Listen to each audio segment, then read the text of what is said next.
Assalamualaikum warahmatullahi wabarakatuh. Bertemu lagi dengan saya Derianto di pertemuan kita hari ini di mata kuliah Praktikum Perpajakan.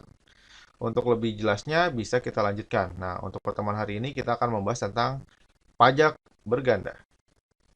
Nah, pajak berganda adalah disebut juga double taxation gitu ya, atau adalah sebuah subjek atau satu subjek pajak atau pungutan lainnya lebih dari satu kali.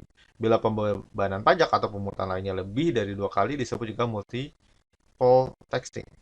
Pengertian pajak berganda dalam arti luas adalah double taxing atau maupun multi-taxing tidak dipertimbangkan penyebabnya dari pembebanan ganda atau beberapa kali tersebut. Apakah berasal dari kombinasi antara pajak dengan pemungutan lain, seperti bea masuk, cukai, retribusi, dan seterusnya. Atau karena kombinasi dari beberapa jenis pajak atau disebabkan oleh pembebanan pajak secara bersamaan oleh penguasa pajak yang sama atau berbeda. Demikian pula dengan pengertian pajak berganda secara sempit, di mana pajak berganda dianggap terjadi pada semua kasus pemajakan, beberapa kali terhadap suatu subjek pajak dan atau pihak lain suatu administrasi yang sama. Dengan mengesampingkan pembebanan pajak oleh pemerintah daerah dan bagian administrasi yang diperoleh berdasarkan pelimpahan wewenang dari pemerintah. Secara teoristis dan normatif, istilah pajak berganda internasional ya, gitu ada 5 unsur. Yang pertama adalah pengenaan pajak oleh beberapa otoritas pemajakan terhadap beberapa kriteria identitas. Identitas subjektif pajak atau wajib pajak yang sama.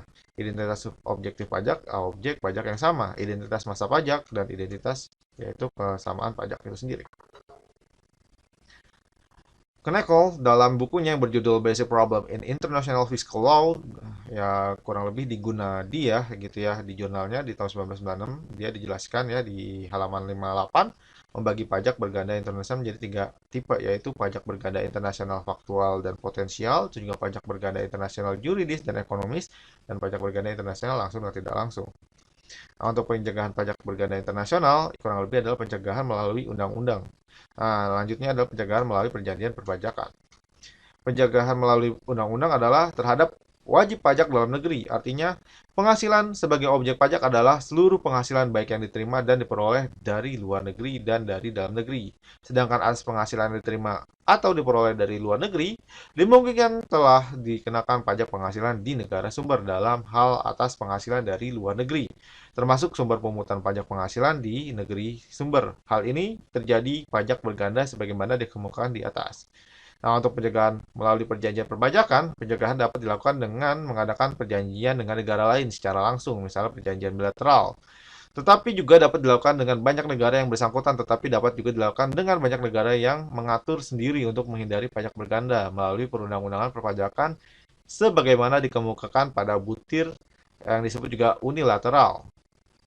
Nah, untuk menghitung penghasilan orang asing, beberapa ketentuan yang menjadi dasar hukum pengenaan pajak penghasilan orang asing yaitu misalnya pasal 2 ayat 2 atau juga ayat 6 tentang yang mohon maaf yang disertai dengan pasal 26 Undang-Undang Nomor 7 Tahun 1983 sebagaimana telah diubah dengan Undang-Undang Nomor 10 Tahun 1974 atau juga PP Nomor 48 Tahun 1994 di tanggal 27 Desember 1994 tentang pembayaran atas penghasilan dan pengalihan hak atas tanah dan bangunan sebagaimana telah diubah menjadi PP Nomor 27 Tahun 1996 tanggal 16 April 1996. Nah, atau juga di keputusan Menteri Keuangan di RI nomor 611 KMK 04 1994 tanggal 23 Desember 1994 tentang keperluan PPh bagi perwakilan organisasi internasional dan pejabat wakil organisasi internasional.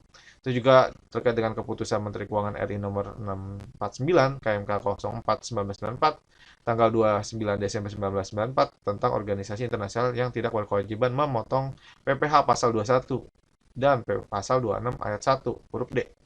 Keputusan Direktur Jenderal Pajak nomor Cap nomor 02 PJ 1995 tanggal 9 Januari 1995 tentang penunjukan pelaksanaan pemotongan penyetoran dan pelaporan PPh pasal 21 dan pasal 26 sehubung dengan pekerjaan jasa dan kegiatan dari orang pribadi. Pengertian orang asing sebagai subjek pajak luar negeri, pada dasarnya subjek pajak luar negeri adalah orang atau badan luar negeri sebagai penerima penghasil yang berasal di Indonesia. Menurut Undang-Undang Nomor 10 Tahun 1994, pengertian orang asing adalah orang pribadi yang bertempat tinggal di Indonesia yang berada di Indonesia ya, tidak lebih dari 183 hari dalam jangka waktu 12 bulan dan dapat menerima atau memperoleh penghasilan dari negara Indonesia dengan menjalankan usaha atau melakukan kegiatan dalam bentuk usaha tetap atau BUT di Indonesia dan atau bukan dengan mengajukan usaha atau melakukan kegiatan melalui BUT di Indonesia.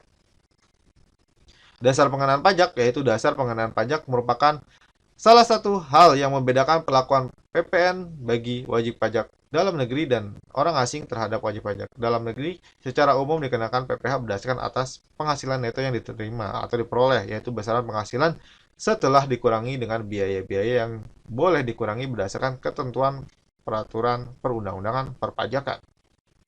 Untuk tarif pajak sendiri, secara rinci tarif pajak yang diterapkan terhadap penghasilan orang asing kurang lebih seperti ini, yaitu sebesar 20% dari bruto, 20% dari penghasilan neto atas penghasilan dari penjualan harta di Indonesia kecuali diatur dalam pasal 4 ayat 2 Undang-Undang Penghasilan tahun 1994. Sebesar 5% juga dari jumlah bruto nilai pengalihan hak atas tanah atau bangunan, gitu ya. Nah, cara pelunasannya gimana? Cara pelunasannya yaitu melalui pemotongan oleh pihak yang wajib memotong. Misalnya contohnya adalah badan pemerintah, subjek pajak dalam negeri, terus juga badan usaha tetap, terus perwakilan perusahaan luar negeri.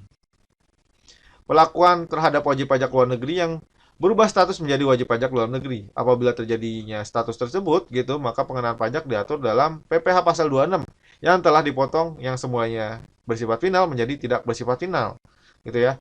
Oleh karena itu, PPh 26 tersebut merupakan kredit pajak yang dapat diperhitungkan dalam SPT sesuai dengan pasal 26 ayat 5 huruf B.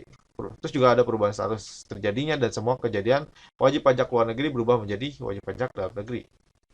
Perlakuan perhitungan perpajakan dari penghasilan wajib pajak orang asing yang terikat di tax treaty apabila negara asal orang asing tersebut mempunyai hubungan negara dengan Indonesia dalam masalah penghindaran pengenaan pajak berganda, maka tarif pajak yang dikenakan dalam perhitungan pajak penghasilan disesuaikan dengan peraturan yang telah disepakati bersama dengan syarat administrasi. Contohnya seperti ini. Gitu ya, Mr. John adalah warga negara Amerika Serikat dan tinggal di Amerika Serikat. Ia merupakan salah satu pemegang saham PT Gleman. Pada tahun 1996, ia memperoleh dividen sebesar 100 juta. Nah, untuk pemotongannya gimana? Nah, PPh terutangnya kurang lebih tadi kan 100 juta sama dikali 20%. Gitu ya. Oke, sekian pertemuan kita hari ini dan maaf jika ada kesalahan atau kekeliruan yang baik berkenan maupun tidak berkenan. Kurang lebihnya mohon maaf. Sekian dan salam.